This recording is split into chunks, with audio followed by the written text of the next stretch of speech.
Hello friends, welcome to my YouTube channel study GK में।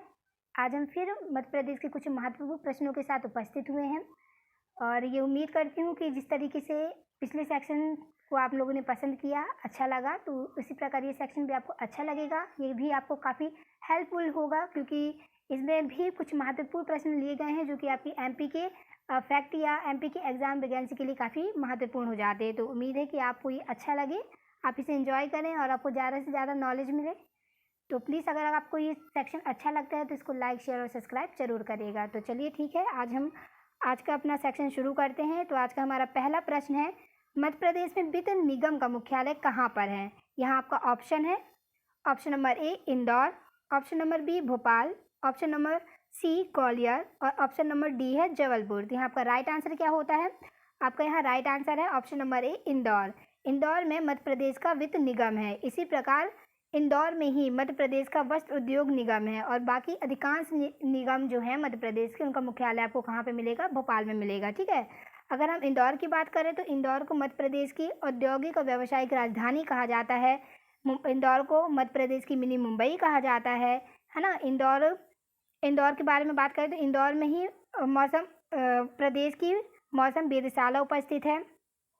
इंदौर में ही देवी अहिल्याबाई का विश्वविद्यालय है। ठीक है, और एक अदर फैक्ट मैं बताना चाहूँगी, शायद ये आपको नहीं पता हो कि गौतमपुरा में, इंदौर के गौतमपुरा में हिंगोट प्रथा प्रचलित है। ये हिंगोट प्रथा क्या है? तो हिंगोट प्रथा में अग्निबाण से लड़ाई की जाती है। तो आप ये भी याद रखिएगा कि हिंगोट प्रथा किस जिले से है और इसमें क्या होता है। ठीक है, तो हिंगोट प्रथा आपको कहाँ मिलेगा? इंदौर के गोमतपुरा से संबंधित है और इसमें अग्निबाण से लड़ाई की जाती है। तो ये सारी चीज़ें आप इंदौर के बारे में याद रखिएगा।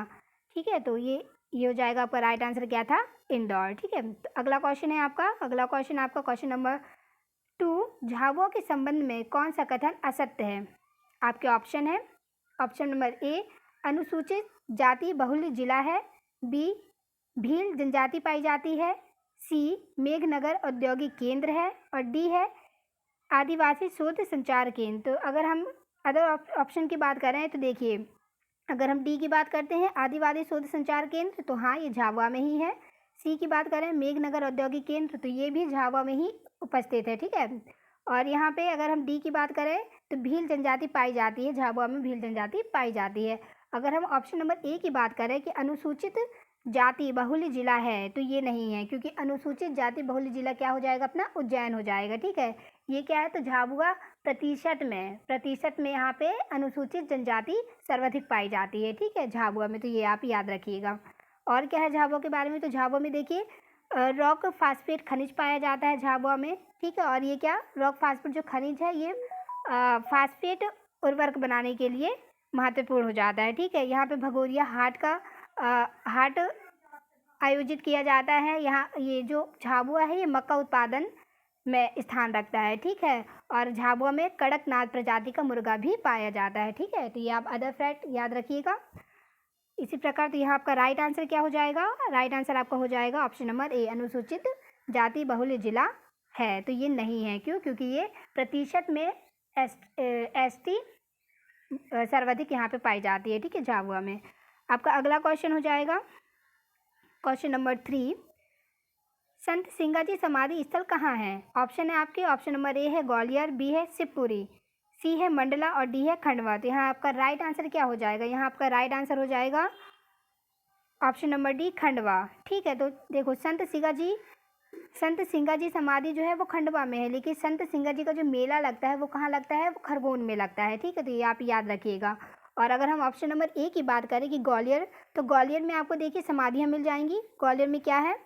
ग्वालियर में आपको मिल जाएगा तानसेन का मकबरा है ग्वालियर में। ठीक है, और तानसेन के जो अध्यात्म गुरु माने जाते हैं गौस मोहम्मद, उनका भी मकबरा ग्वालियर में ही है। रानी लक्ष्मीबाई का समाधि स्थल भी ग्वालियर में है। ठीक है, अगर हम बी शिवपुरी की बात करें तो शिवपुरी में क्या हो जाएगा? शिवपुरी में तात्या टोपे की समाधि है, महारानी सांख्य राज्य सिंधिया की समाधि है। ठीक है, शिवपुरी में। और अगर हम मंडला की बात करें तो मंडला में क्या है? मंडला में अवंतीबाई, महारानी अवंतीबाई की समाधि है और उनकी सहायिका गिरधारी बाई की भी समाधि है। और यहाँ पे एक और समाधि है, महारानी लक्ष्मीबाई की सहायिका झलकारी बाई की समाधि भी खंड मंडला में है, तो आप ये याद रखिएगा, ठीक है। तो यहाँ का इसका राइट आंसर क्या हो जाएगा, सिंगाजी समाधि कहाँ हो जाएगी आपकी, खंडवा में। तो चलिए आपका नेक्स्ट क्वेश्चन है, क्या है, बालाघाट के संबंध में कौन सा कथन सत्य है।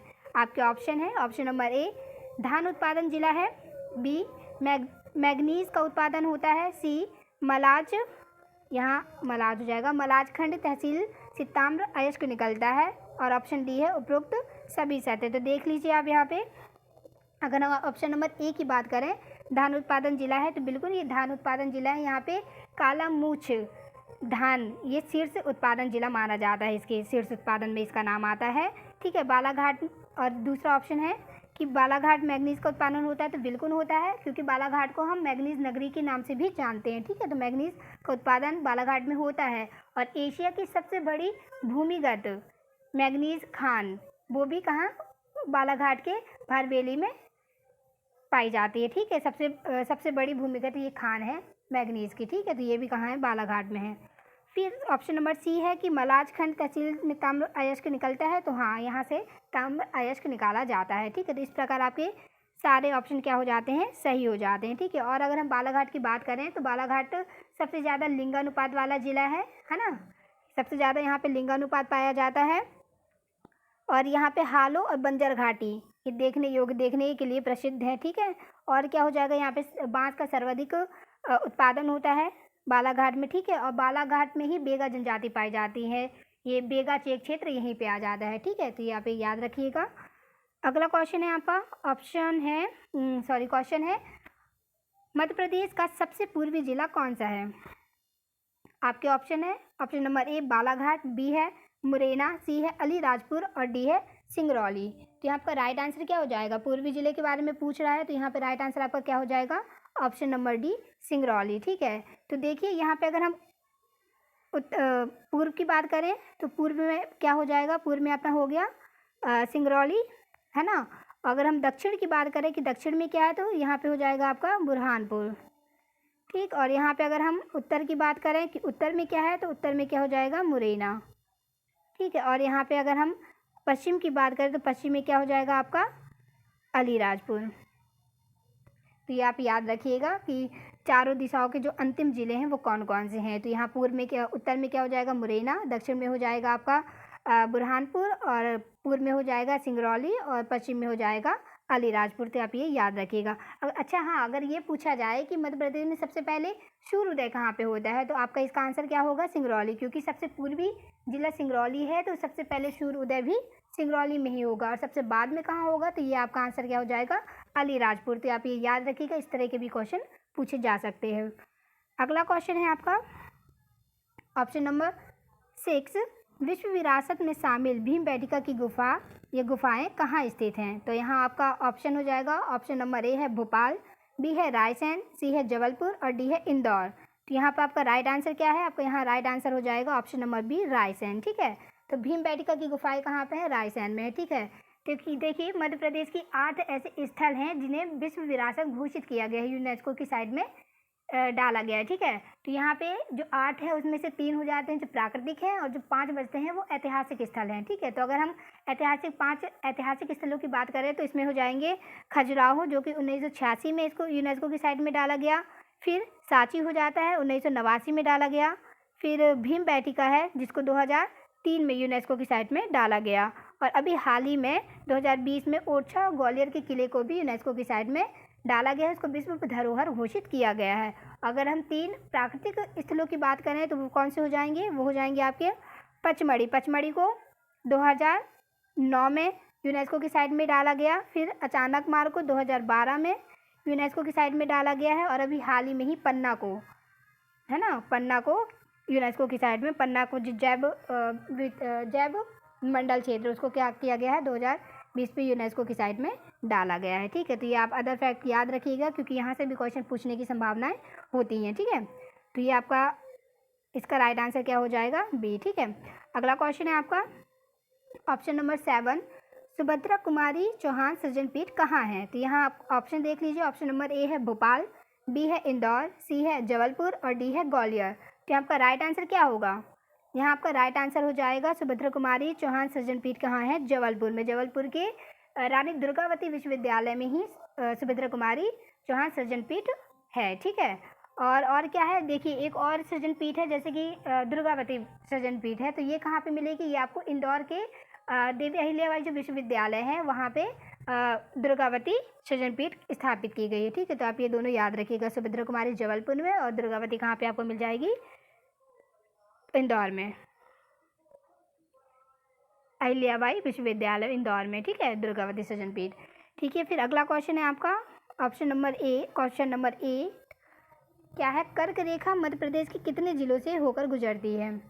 यहाँ आपके ऑप्शन है, ऑप्शन नंबर ए है 10, बी है 11 और सी है 12 और डी है 14। तो यहाँ राइट आंसर क्या होगा आपका, यहाँ आपका राइट आंसर होगा ऑप्शन नंबर डी 14। ठीक है, 14 जो जिले हैं कर्क रेखा यहाँ से होकर गुजरती है, और इनके नाम क्या है, तो इनके नाम आप सुन लीजिए और याद भी रखिएगा, क्योंकि क्या है अक्सर इस तरह की क्वेश्चन पूछ लेते हैं, ऑप्शन दे देगा कि 4-5 आपको क्वेश्चन दे देगा, ऑप्शन दे देगा, और उसमें से एक आध जिले ऐसे रखेगा जो इन 14 जिलों में शामिल नहीं होते हैं। तो आपको जब 14 जिलों के बारे में नॉलेज होगा तभी तो आप आंसर लगा पाएंगे, तो आप ये याद रखिएगा।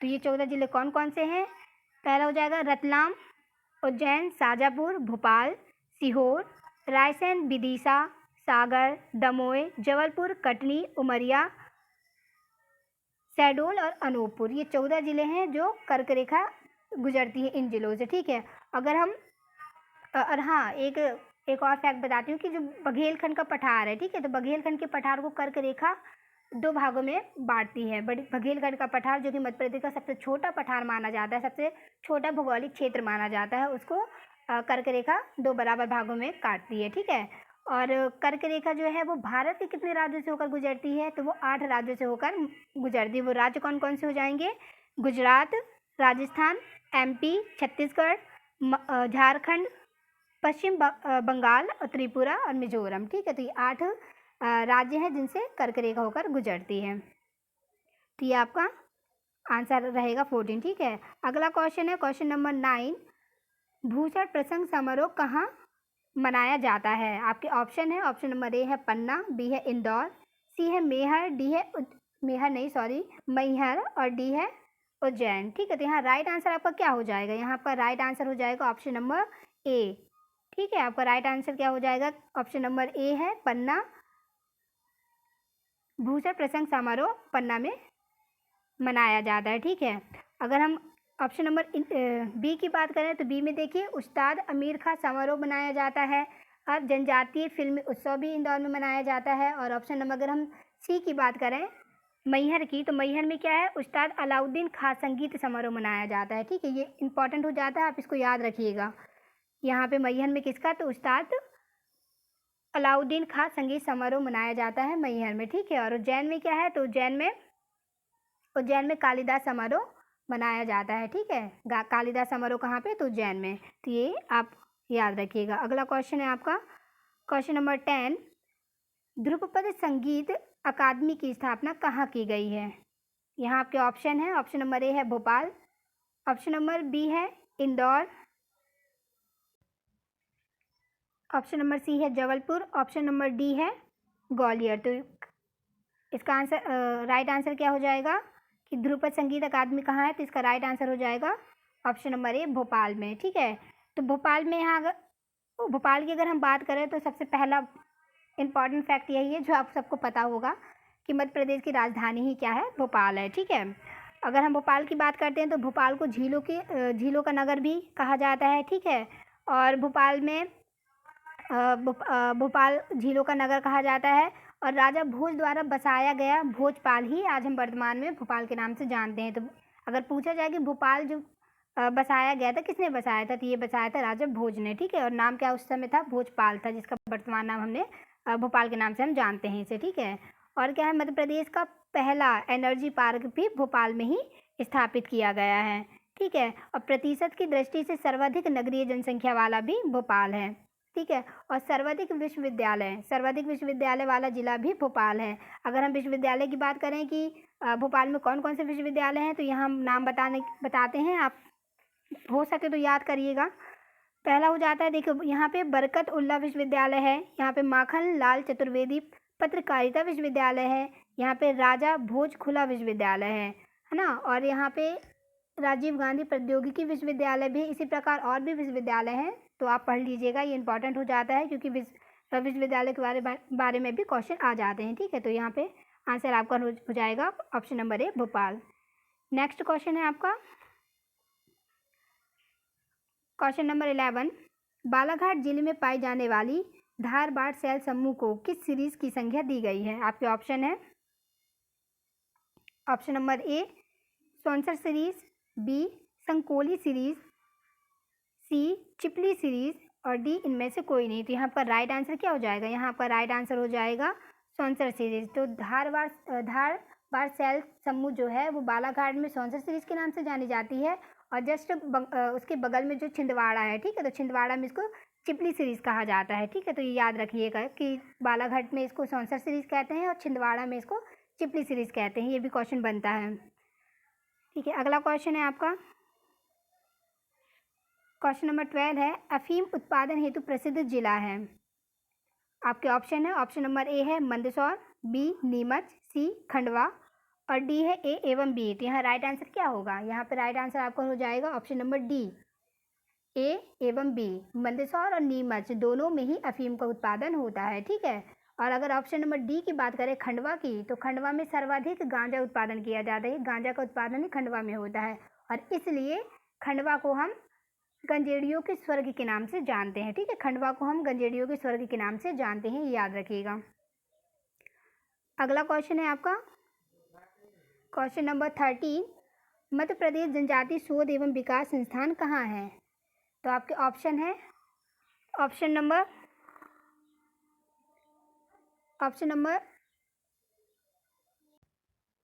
तो यहाँ के ऑप्शन है ए इंदौर, बी मंडला, सी भोपाल और डी सागर। तो यहाँ पर राइट आंसर क्या हो जाएगा, यहाँ आपका राइट आंसर हो जाएगा भोपाल, भोपाल में है। ठीक है,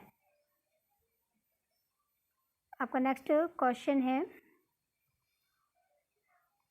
क्वेश्चन नंबर 14, नया कृषि विश्वविद्यालय कहाँ खोला गया है। तो यहाँ आपका ऑप्शन है, आप ऑप्शन देख लीजिए। ऑप्शन है ऑप्शन नंबर ए गंजवा सौदा, बी रीवा, सी जबलपुर, डी शहडोल। तो यहाँ पर राइट आंसर क्या हो जाएगा, यहाँ पर राइट आंसर हो जाएगा ऑप्शन नंबर ए। जो नया कृषि विश्वविद्यालय खोला गया है वो गंजवा सौदा में खोला गया है और गंजवा सौदा मध्य प्रदेश का सबसे अधिक टेम्परेचर वाला क्षेत्र कहलाता है। ठीक है, यहाँ पे सबसे अधिक तापमान रिकॉर्ड किया गया है। ठीक है, अगर हम बात करें कि मध्य प्रदेश का पहला कृषि विश्वविद्यालय कहाँ पर है, तो ये जबलपुर में है। ठीक है, जवाहर नेहरू कृषि विश्वविद्यालय हो जाता है, JNV है। ठीक है, फिर अगला क्वेश्चन है आपका क्वेश्चन नंबर 15, कलचुरी वंश की राजधानी कहाँ थी। यहाँ ऑप्शन है ऑप्शन नंबर ए है त्रिपुरी, बी अवंती, सी ओमकारेश्वर और डी है बड़वानी। तो यहाँ पर राइट आंसर क्या हो जाएगा, यहाँ पर राइट आंसर है ऑप्शन नंबर ए त्रिपुरी। कलचुरी वंश की राजधानी थी त्रिपुरी। ठीक है, त्रिपुरी अभी वर्तमान में कहाँ मिली, कि जबलपुर में। ठीक है, कहाँ, जबलपुर में। और जबलपुर का प्राचीन नाम क्या था, महाकौशल। जबलपुर को महाकौशल के नाम से जाना जाता है। ठीक है, और जबलपुर में ही भेड़ा घाट है। ठीक है, वहीं पे धुआंधार भी है। ये सब कुछ आप जबलपुर के बारे में भी याद रखिएगा। ठीक है, तो आज का सेक्शन इतना ही है। उम्मीद करती हूँ कि ये सेक्शन भी आपको अच्छा लगा होगा और ये काफ़ी नॉलेज भरा हुआ है, आपको भी अच्छा लगा होगा ये सब कुछ जान के। और इसी उम्मीद के साथ आज का सेक्शन हम यहीं पे ख़त्म करते हैं। और प्लीज़ अगर आपको ये सेक्शन अच्छा लगा है तो प्लीज़ इसको लाइक, शेयर और सब्सक्राइब ज़रूर कर दीजिएगा। तो आज के लिए यहीं तक, नमस्कार।